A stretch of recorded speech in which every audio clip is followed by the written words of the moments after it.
We have Barbara Wall. We have Here. Eric Morset. Is Robert Poole available? And Al Silverstein, I'm here. So the meeting is officially called to order.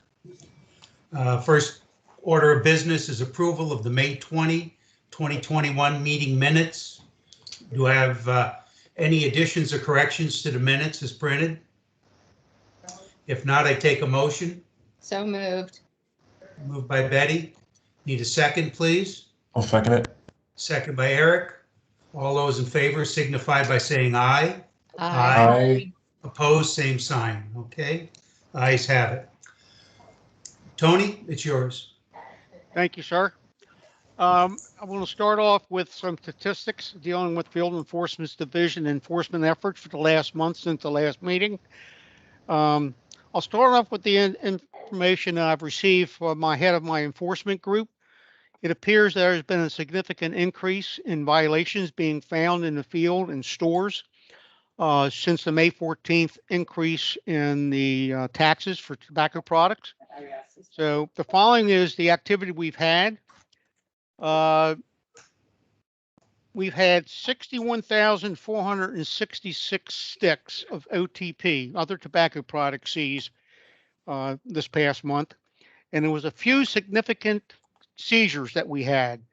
We had one seizure of 14,925 sticks, another one of 21,125 sticks of packages.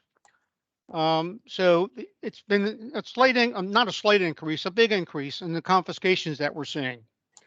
There were a total of, let's see, 2, 3, 4, 6, 7, 8, 15 individuals cited for these violations in the past month.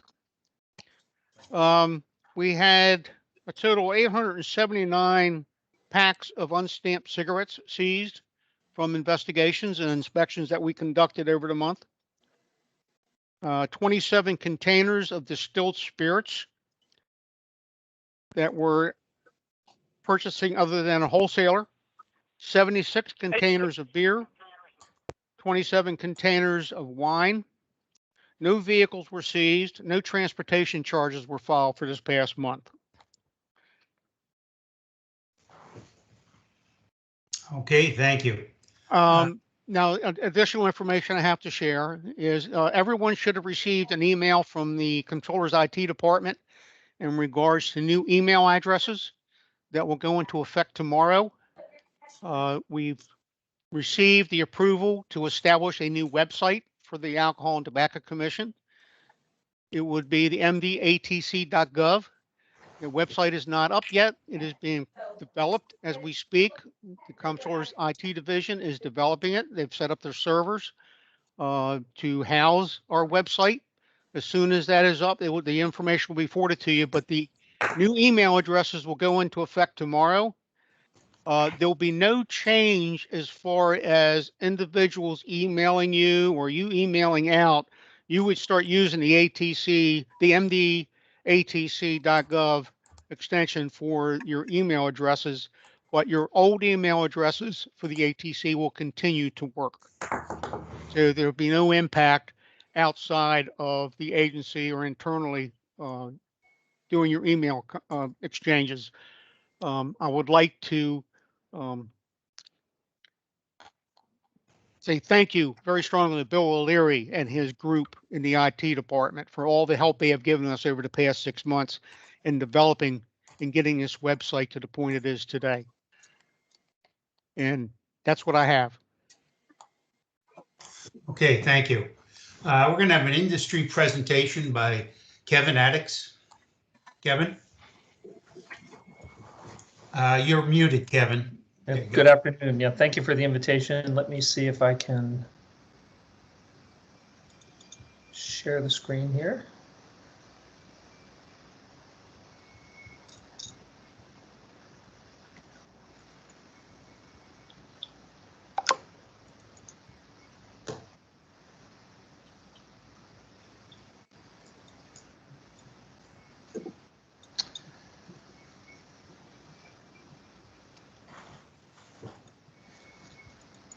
So through the magic of technology,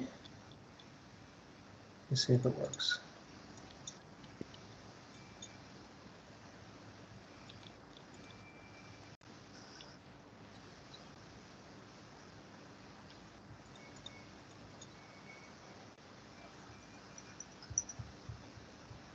First time sharing on Teams, and it's asking for a full criminal background check.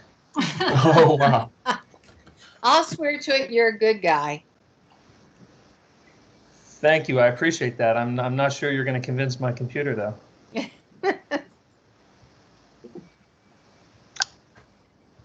So how about this? It says I need to quit and rejoin in order to do this. So, Mr. Chair, do you want to jump to the next item on the agenda, and I'll be back on momentarily?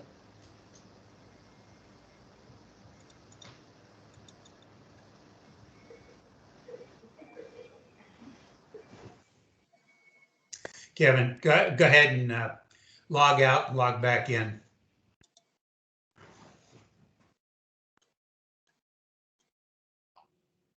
I know we have the other items for discussion are going to take some time, so we'll give Kevin a few minutes to come back in and share his presentation.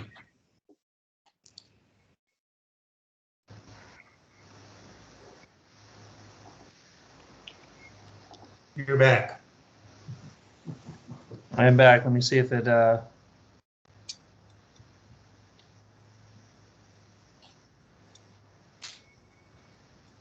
Can you see anything on your screen? Yes.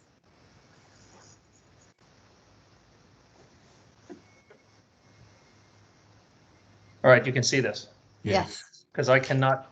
I have no proof that I can sharing that. Okay, so I'll jump forward. I've used 2 minutes of my time already, so. Very quickly, I'll just introduce myself. Kevin Addix with Grow and Fortify. We work with the Maryland wineries, breweries, and distilleries, also the cideries and the meaderies in the state. So we are helping to promote and manage the organizations for the alcohol trade associations in the state.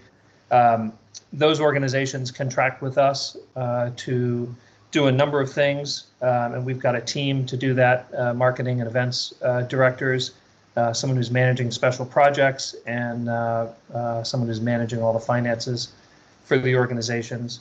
So each of these industries, wine, beer, and spirits producers, have their own trade associations, and Grow and Fortify manages those trade associations. We do the really fun stuff of the regular business activity of boards, committees, meeting minutes, and membership.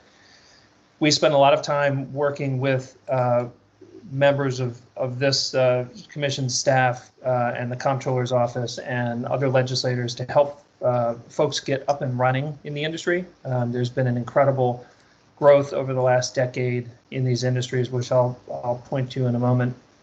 But there's been incredible movement with respect to the laws evolving. And I'll talk a little bit about that as we go on and talk about kind of what our guiding principles are when trying to evolve the laws. Some of the laws which are very, very old and rooted in some deep history. So there's always a discussion every time there's an attempt to change the law. Here's the quick definition of alcohol manufacturer in the state. The laws have evolved from being strictly and solely just a manufacturer to also now allowing, in most of the manufacturer's licenses cases, limited wholesale and limited retail of their own products that they produce. So most of our manufacturers, just to put it in layman's terms, they have a brand house. They've got a tap room or a winery or a distillery front of the house where they're able to sell and serve their products. With certain licenses, they're able to sell and serve other products as well because they've gone through the retail and local liquor licensing system and obtained either a Class B or a Class D, a restaurant or a on and off tavern license. Our industry does not all look the same. Some are located on farms, some are located in industrial warehouse areas, and some are in downtown Main Street areas. And in all cases, they are incredible drivers of economic development, tourism, agriculture, and jobs, which you'll see from some stats in just a moment. I'll be the first one to admit, having seen and been involved in the evolutions of law from when I started almost 20 years ago to now, the laws have changed in immeasurable ways, advancing with consumer interests and advancing with the intense entrepreneurship that's come into Maryland. Our producers produce, distribute, sell, and market their products, all of them within certain limits and conditions.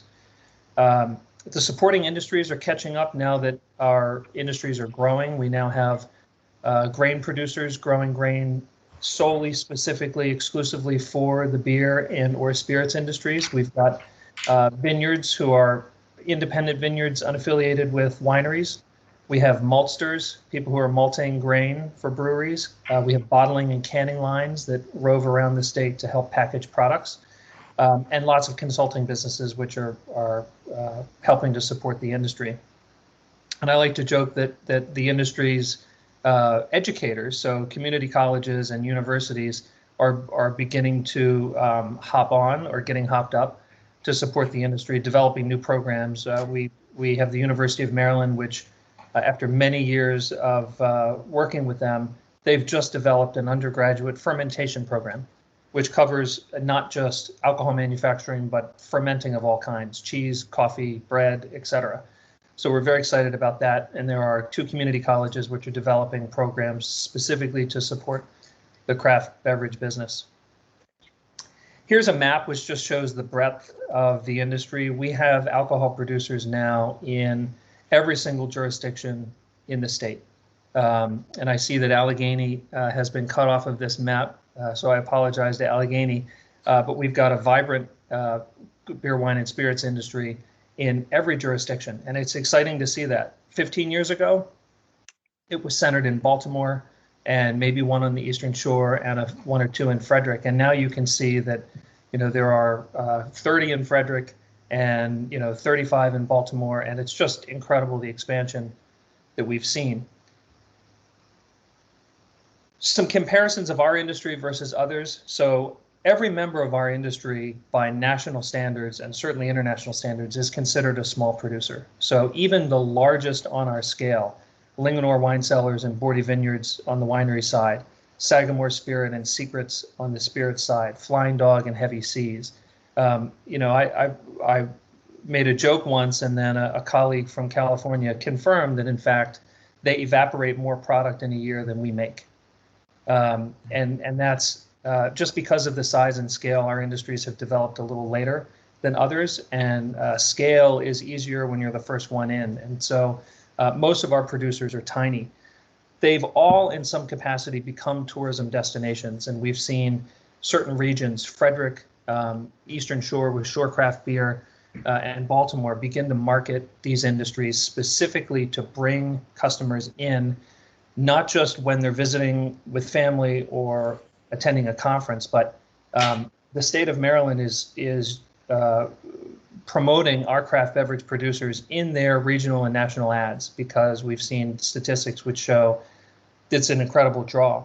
The County of Frederick, their Economic Development Office, when they're pitching corporations to move to Frederick, they pitch the culture, the fact that there are 20 breweries in downtown Frederick. Your employees would love to have these things to do on the weekends, and it's actually helping with their economic development. Our producers live to evolve and develop new processes and products. They're incredibly collaborative, so it's a rare industry where you've got producers helping startups get into the industry, even though they're going to locate right down the street, even though they may also make IPA or Cabernet or rye whiskey. The industry will thrive and continue to grow the more producers there are to bring in that tourism and focus customers' wallets and interests on local products. And also, we're incredibly so adaptive. During COVID, our industries completely flipped upside down, and making use of some of the great developments to ship and deliver products, were able to, in some cases, sustain their business. In other cases, make use of those abilities to survive. when their tap rooms were closed down. They're also incredibly responsive and sensitive to consumer trends. So when a consumer got very used to having product delivering, we've not necessarily seen that interest in delivering product to their doors decrease. We've worked with the industry and with the enforcement staff to make sure that delivery continues to remain safe and effective. But that's one of those things that with the executive order ending July 1st, we were very concerned with consumers still very interested in having product delivered, that we still be able to continue doing that.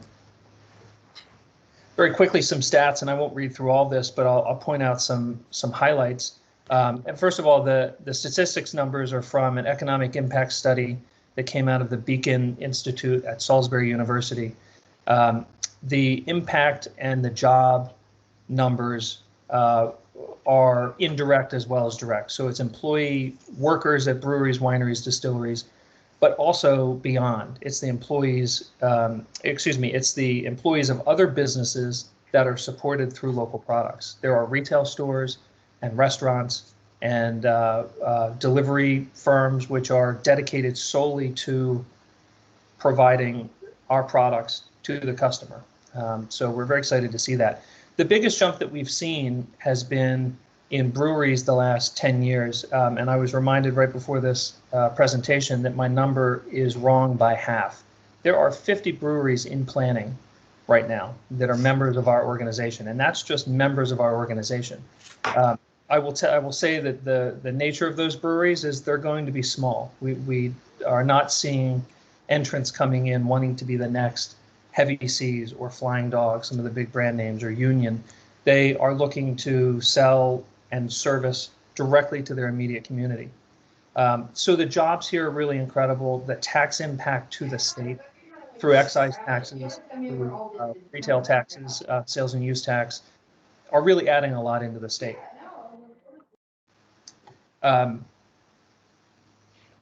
When you look at these and add these up, it's a very sizable industry. When you add acreage to it, you know, what acres of farmland do these produce? It's 2,500 to 3,000 acres statewide are locked up by the industry, producing product for the industry. So that, and there are farmers and other folks that manage that. So you begin to see the indirect and secondary, tertiary impacts. I'm sorry, I have a quick question. Yes. Just about the 2 slides back in terms of fiscal year 20 and kind of COVID.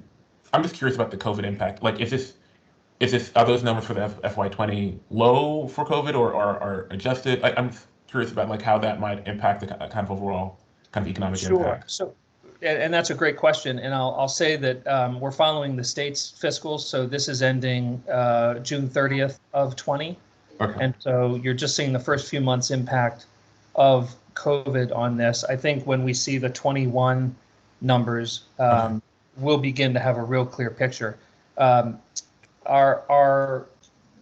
you know, it's a big discussion to have. Certain segments of the industry lost a lot of ground. Folks that were in, breweries that were in retail areas versus on farms. The retail areas tended to be in city centers. City centers had higher COVID rates and were much slower to reopen.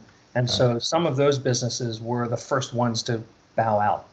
Whereas our more farm-based segments of the industry, some of the farm wineries, farm breweries, were able to make great advantage of the fact that the public wanted to get out, but do it distanced in a way that you couldn't in a downtown area where your tap room may only have 10 or 15 chairs. On a farm, you may have 30 or 40 acres, and so everybody can spread out. And so we began to see the balance of revenue shift. So I'm anxious to see the numbers as well. So I guess on that same point then, so like the more than 25 in the planning stage, does that account for the kind of new, like are those new entrants backfilling those that were forced out as a result of COVID? It is, and we were actually surprised. We've had an uptick in the last 2 months of individuals interested in joining the industry. I will say that when we talk with them, their plans and their scale are much smaller. So I would imagine that their plans evolved during COVID from whatever they thought they could afford and thought they could be to now being a smaller a smaller business, just in terms of how big they plan to be, how many barrels they plan to produce, Got it. how many acres they plan to grow if they're a winery. It's all at the moment a little smaller than it had been. Thank you. Before you go, Kevin, on this slide, like where it says about the Maryland breweries, I understand that that's what you all sold as far as gallons, but when it comes to the impact, the money and the jobs and the taxes, does that include distributors and does that include restaurants and liquor stores? So the 637 million impact does include all sales of Maryland beer. The supporting numbers, and I've been involved in many economic impact studies, and they are what they are. So there's a model, and the questions that the researchers ask are, how do you buy your product, and let's follow that chain down the line. And so yes, wholesalers are included in that.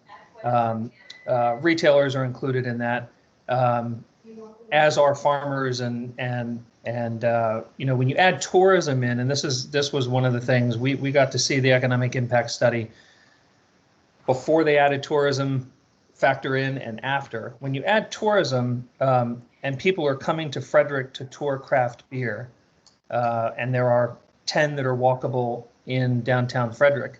Now you're adding room nights, you're adding heads and beds, you're adding the taxes on that, you're adding, because you don't tend to go to a brewery and stay at a brewery, you're having a beer or two, then you're having dinner or lunch, shopping, all those things. So it involves the larger impact. I would imagine, Betty, to your point, when the wholesalers do an economic impact study, it's going to be, also a very, very large impact number because of all of the many stores, all of the many restaurants, all of the many suppliers, the truckers, the refrigeration, the contractors who are keeping everything cool. So that's where that number comes from. It is a comprehensive number that includes secondary, tertiary, indirect. So conversely, the wine numbers would be based on the same thing, correct? The wine numbers would be as well. And interestingly, the wineries are farther advanced in terms of their laws over the last 10 years. So wineries have been able to ship their products far and wide. So if you look at the gallons numbers compared to spirits and beer, the wineries' economic impact punches above their weight, above their class. And it's because they have a potentially broader reach for their products. And also the products, all of these products are premium products. So, when you start adding it up, a 4-pack of Maryland beer can be $18. An average bottle of Maryland wine can be $20 to $40. Spirits as well on the higher end. So the numbers add up pretty quickly. Other questions on this slide? This goes much better with samples, and I'm sorry I couldn't provide them. Haven't figured out how to do that on meats. So in response to the industry really increasing and a whole bunch of new people getting into the business, we've always encouraged folks to have their staff certified under TIPS or TAM or Maryland's Best from the Restaurant Association. But just because of the incredible influx, we developed our own course and had that approved 18 months, almost 2 years ago by the state, called STARS, Safe Tasting and Responsible Sales. And we built this course to address a lot of the unique factors of the industry, the fact that our manufacturers are able to attend farmers markets, right? So now you have product that's potentially on the road. It includes delivery and all other pieces of it as well. We decided to split the course into two. The course is available free to everyone in the industry. And so whether or not your law in your local jurisdiction requires that everyone in the tap room or at the brewery be certified or only one person per shift, whatever it may be, we think everybody should go through the training to understand what to look for with serving responsibly, how to maintain and manage product, how to maintain and manage control, in the industry. And so we've created the organization. If you want to spring for the exam and get certified, we've subsidized that rate. So it's $25 for members of the industry to get trained. And we've just in the 1 year, we've trained 300, and we're trying our best to encourage everyone to be trained. Our organizations are working through codes of conduct, and we imagine one of those points in the code will be everybody should have gone through an alcohol certification and training program. So some of our top goals, first is to create an environment where the industry is competitive, addressing consumer interests for new products and services. And we see that as kind of core to what it is that we as Grow and Fortify and our organizations are basically tasked and chartered to do. And that is to figure out where the consumer is going and try to move the laws in that direction. And that can take the form of all manner of things. There were discussions the last number of years in the legislature about adjusting the licensing a bit to allow more beer to be sold for on-premise consumption and or to go and or through distribution, because we're seeing different interests come about among the industry. And then, of course, always making sure that no matter what we're doing, whether it's creating events or helping new breweries get open, that we're doing it in the most safe and sustainable way. Some of the trends, and I mentioned this before, the producers are becoming smaller in size, both square footage and production. They're focusing a bit more. 10 years ago, if you opened up one of these alcohol manufacturers, you had to make something for everybody. You had to create an experience so that no matter who walked through your door, you had something to make them very happy. Now we're seeing that there are enough manufacturers that some are focusing just on rum, some are focusing just on IPAs or sour beer. It becomes their specialty. Some are focusing just on Bordeaux blends for wine. They don't feel compelled to make something for every customer that comes through. Some really creative, innovative business models that we've seen opening up, which are combining all types of things that are allowable under law, but hadn't really been contemplated and hadn't been discussed before. So we spend a lot of time talking with Jeff Kelly and other folks, Lou Berman in the office, just to figure out, okay, how do we do this within the boundaries of the law? And it's so incredible to see some of the creative innovations that are coming out. Breweries, wineries, distilleries, meaderies, cideries are focusing more on their tap rooms and less on going out to festivals and events to promote their products. We're finally getting critical mass where we're not having to teach the public as much about our product. They know, we just have to attract them to our location. So many of the new entrants are second career. It's a much more diverse entrant than we had a couple of years ago, so we're thrilled about that. There's a high number of, we have LGBTQ, we've got a few folks in the pipeline who are building experiences specifically for that audience. Same thing with African-American owned businesses, which we're behind on, and excited to see that segment of the industry increase. Higher price points, as I mentioned, stronger tie-in to local products, because again, that's what differentiates our products from beer that you can buy from anywhere else, is there is a local craft to it and there's a local component.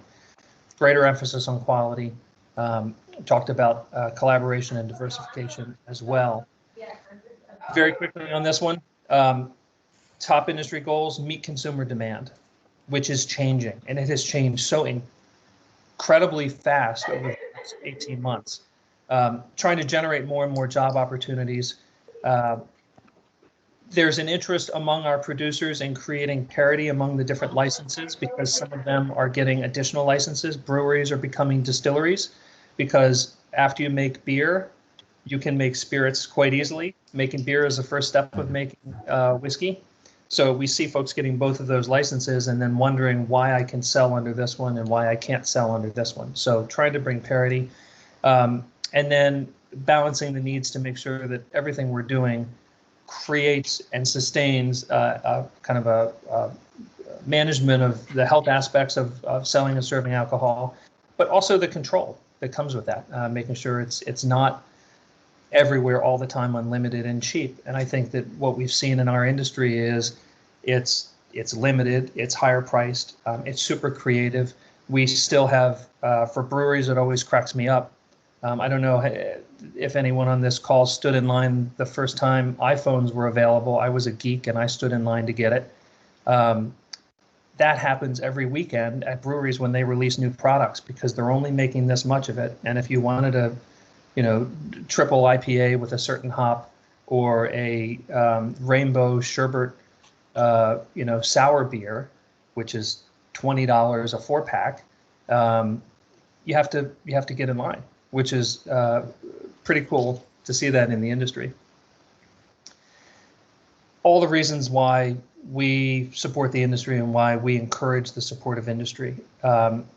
We get calls regularly from towns and cities who want to work with us to figure out how to get 2 or 3 breweries, wineries, or distilleries. And so we love that. We go in, we meet with them, we create seminars that they can host. We work with them to create incentives to bring producers downtown, because when you put it downtown, much like we're seeing in Havre de Grace and Aberdeen and Bel Air, people come to those areas for those breweries. The Eastern Shore towns, you look at Berlin, which is becoming a craft beer capital of the Eastern Shore. It's just very exciting to see that. And then I'm always available as a resource if there are ever any questions about brewing, winemaking, distilling. I didn't mention much about mead or cider. Meaderies and cideries. So mead is honey wine. Cider is generally made from apples and pears. Those can be breweries or wineries due to a recent series of law changes. So we've got healthy segments of those industries as well. And we're starting to see some low alcohol kombucha coming into Maryland as well. So really, really diverse industry, and look forward to working with everybody going forward. Thank you, Kevin. Very informative. Anybody on the commission have any other questions? If not, we're going to move into discussions concerning regulations. Commissioner Betty Buck. Oh, okay. Go ahead. Just let go. I'm on. Can you hear Rob?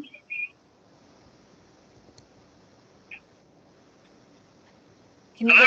Can you guys hear Rob? Now, Can you guys? I can hear somebody. Audio problems. Go ahead, Rob, and try. Okay. Quick question. Are there innovations that are indigenous only to Maryland?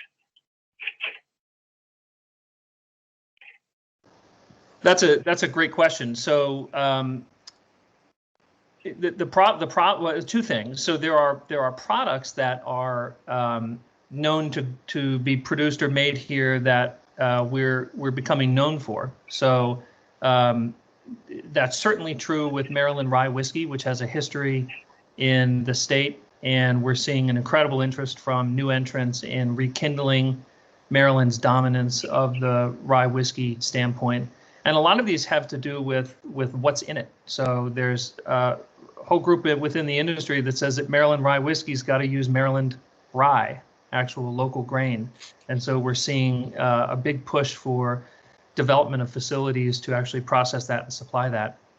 With wine, in general, wine is known to be about where it's from. So you buy Bordeaux wine because it was grown in Bordeaux, and Barolo because it was grown in northern Italy. And same thing with Maryland wine. We've gotten in the industry a reputation among wine writers and other folks of having 90-point wines regularly, which attracts people to that. We have a Maryland Wine Explorer Club within the Wineries Association where we're kind of collecting some of the best wines that we've tasted and offering them through our wineries in kind of a club format, and people are loving that. With beer, there's so much collaboration. There are collaboration beers, cross-country, worldwide collaborations all of the time, and so it's hard to keep secrets in beer, but there's some really, really amazing local beer. There is a local hop, a native hop that we are working to register with the Plant Registration Division of USDA and start using that hop exclusively in Maryland.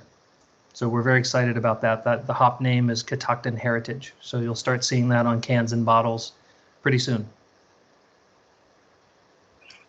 Anybody else have any questions for Kevin? If not, once again, thank you, Kevin. Barbara, thank you for fielding that question. And we're going to move to Commissioner Betty Buck. Good afternoon. I think most of you know, Barbara and I have had the pleasure of a fun ride along in Baltimore City with our agent. And one of the things I found most interesting, I'm still playing catch up when it comes to the tobacco side of our commission. I'm pretty well versed on the alcohol side after growing up in alcohol my whole life. And one of the things that bothered me the most was they don't have the same, our agents don't have the same protection when it comes to tobacco that they do with alcohol. As I witnessed, and now you're telling us about how many more problems they're having with the tobacco side, this makes it an even more pressing issue as far as I'm concerned. When it comes to alcohol, they have the rights to go in anywhere and look at alcohol, look for alcohol. When it comes to tobacco, basically they have to depend on their ability to talk their way into the back room. They don't have the same rights as they do inspecting the alcohol. And I think that we need to look at that and look at how we can get them parity with the alcohol regulations and the tobacco regulations. And one of the things that a lot of the senators and representatives have said to me through this approval process was, please don't do what was done to them before. Please come to them ahead of time and talk to them about what bills we need for our agents and for the regulations so that we can work together to get these things passed and not plop them in their face when we get to the legislature. So I would like us to please see what we need to do, and probably the best person to look at it would be Jeff Kelly, to see exactly what do we have for alcohol and what do our agents need for tobacco so that they're at parity and everybody has the same rules going in so that our agents aren't having to watch their backs when they're looking for that. Betty, just let you know, it's starting next week. The Field Enforcement Division and myself is going to be starting meetings concerning the creation of new regulations. Okay. So information like you just brought out will be addressed. We will bring forth suggestions. We have one assistant AG that's going to be participating, possibly another one out of the Baltimore office, in helping creating regulations that our agents feel they need. And as we develop those regulations, they will, of course, be shared with the commission before we put them into the register to be formulated and put into place. That's just real important. Our agents need all the support they can get. They're doing a great job. Anybody else have any comments? Okay, we'll move to our next agenda item, discussion of duties of the commission and the creation of committees. Commissioner Barbara Wall. Thank you, Al. We may have lost Rob again. We'll see if he dials back in. So we've been reviewing for some time now what we have been given as our identified duties. And if we parse it out, what we see is that we need to educate the public. We need to assure appropriate labeling. We need to conduct studies, and we need to develop best practices in a number of areas. So each one of those areas can be drilled down a little bit, but it's basically 4 buckets of areas that we need to make sure that we are addressing as we move forward. Now, I think it was 1 or 2 meetings ago that we were talking to someone, was it Dawn, who is working with us to support our efforts here? So I think perhaps a starting point would be to see in what areas do we have the support that's already in place, and we can just get information about how that's going before we make changes, and then see if there's any areas that perhaps aren't being adequately addressed yet to meet these requirements, these duties that we have. So this is Dawn, and I'm on, and I'm certainly happy to help you or provide you with anything you need. Hi, Dawn. Thank you.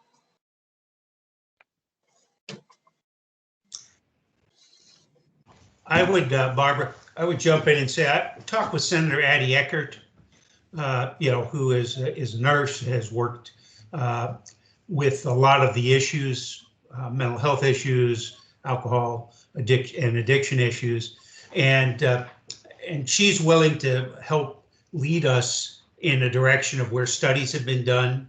There are studies at NIH, University of Maryland has done studies, Johns Hopkins has done studies. So as we identify the issues, I think with the help of Dawn, we can go out and we can look and see who's already done studies that are germane to the issues we're concerned about, and share those studies among ourselves, and then come back and do what the legislature has asked us to do. I also reached out to Senator Ben Cramer, and we had a conversation on Monday, being that he was one of the sponsors of the legislation that created this commission, and he also said, please feel free to pick his brain and find, as I told him, we want to make sure we meet legislative intent. And so I think what you're suggesting is right on track, and we just need to spend a little more time fine tuning it and then moving forward.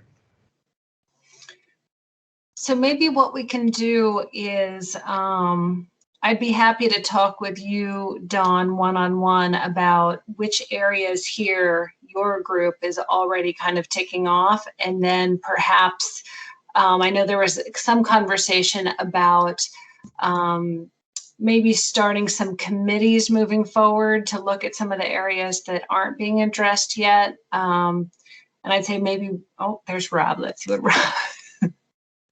Oh, okay. Rob's listening. He's just nonverbal with us. So that's good.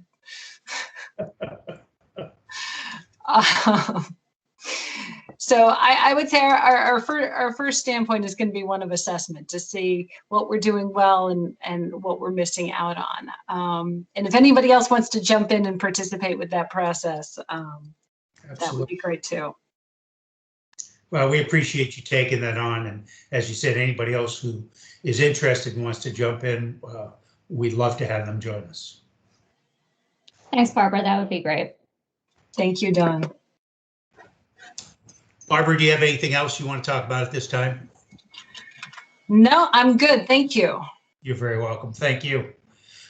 Tony, we have the next agenda item is Memorandum of Understanding.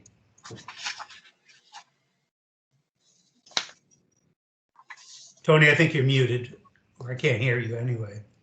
You're muted. Okay, can you hear me now? Yes, sir. Okay.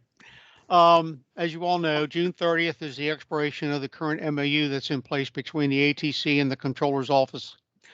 I've been in discussions with Jeff Kelly, who's the representative of the Comptroller's Office side, going back and forth in negotiations on how we're going to proceed with the MOU, and I'm going to turn it over to him to explain where we are in the status of the current MOU and where we're going to go forward July 1. Thanks, Tony. Hi, everybody. It's been, the negotiations has been actually very easy. I think we've both seen that this is beneficial to us right now while this transitory period is still occurring. One of the things that's interesting is we intended in the very beginning, in addition to a lot of services that are provided to the ATC, the Office of the Comptroller, the work between the agents that was shared some of the responsibilities with the parties is continuing, but we're starting to see a little division that would occur naturally, where the ATC agents kind of gravitate to doing ATC work, and the comptroller agents start gravitating more to what they would typically do as well. So we met early on to define our managing for results output expectations, changing them to represent each agency. We both met with the comptroller has met with, and the ATC, some members of the ATC, actually Tony's office, have met with the Department of Budget Management to put in a supplemental budget request for this current fiscal year that's in July, because as we've been saying all along, it's woefully underfunded. We've put in a supplemental budget request, well, not so much, but exceptionally some of the issues, and we're going to apparently talk about that in the fall, as well as modifying the request for FY23, setting a target request for FY23. As far as the MOU goes, it was easy. Tony and I said, yeah, it seems like it's working for both of us. I talked to the front office of the comptroller's office and said, it seems like it's working for both of us. We'd like to extend it for a period of 12 months. Manny Welsh is the chief of staff for Comptroller Franchot. And he said, yeah, you know what, that sounds good. Let's proceed in that direction. So we wanted to get this in front of you guys, because what we expect it to look like is the identical MOU that we have now, with the expiration date changing from midnight June 30, 2021 to midnight June 30, 2022. And we're hoping to get your approval on that, so that once we have the paperwork itself actually completed, we can just move to signatures and you don't have to meet again. Does anybody have any questions for Mr. Kelly? No. Okay, I take a motion to approve the extension of the MOU. So moved. Need a second, please? I'll second it. Okay, I have a motion and a second. All those in favor signify by saying aye. Aye. Aye. Opposed, same sign. Motion carries. Thank you. Mr. Kelly, I have one question. I did get a copy of the budget, and I agree with you, it's underfunded. The request for supplemental budget, can you share with us what kind of dollars you were asking for? I don't have that because please understand, my role right now is like an extreme advisor to the ATC, but I'm not that person, and Tony is. But even more secret, even more specifically, there's a young lady in our office who does a phenomenal job for us and did all the yeoman's work of putting this thing together. But I will say that the immediate budget now was to increase staffing, increase our agents to probably, I think the request was maybe somewhere in the area of 8 to 10 additional agents and a supervisor to create 3 solid squads, was to ask for 3 additional administrators so we can start assuming some of our own HR work and IT work and finance and procurement work. And then to start getting into the nitty gritty moving forward, like because of this MOU, we have cars to drive, computers and telephones to use, desks to sit at. Without that, we have nothing. We don't have equipment. So our projected target for 2023 is to start getting this stuff, to start funding that. So there are some dollar amounts to purchase where we need to purchase and maintain or replace where we need to do that as well. It took a lot of work. I shouldn't say it was a lot of work to do it, but this young lady, Jennifer Bresler, was able to lead us through that, as is often the case, and put that together. So, Tony, I don't know if Jen might be able to help us with that at a later point. We can report back to the commission. Yeah, that'd be great, because it's very obvious that as a state, we're in a good cash position, and now is the time to make those supplemental budget requests. Yes, sir. Great. Thank you very much. Anybody else have any questions, Mr. Kelly? No, sir. Okay. Anybody have any new business? Are you shaking their heads?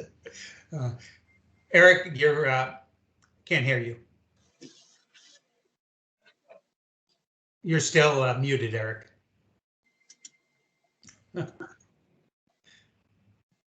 Okay. If not, if there's no new business, take a motion for adjournment. So moved. Okay, I need a second. I'll second. Okay, Barbara, second. All those in favor signify by saying aye. Aye. All those opposed, same sign. Hearing none, we are adjourned. Thank you all very much. Thank you. Bye. Thank you. Good night.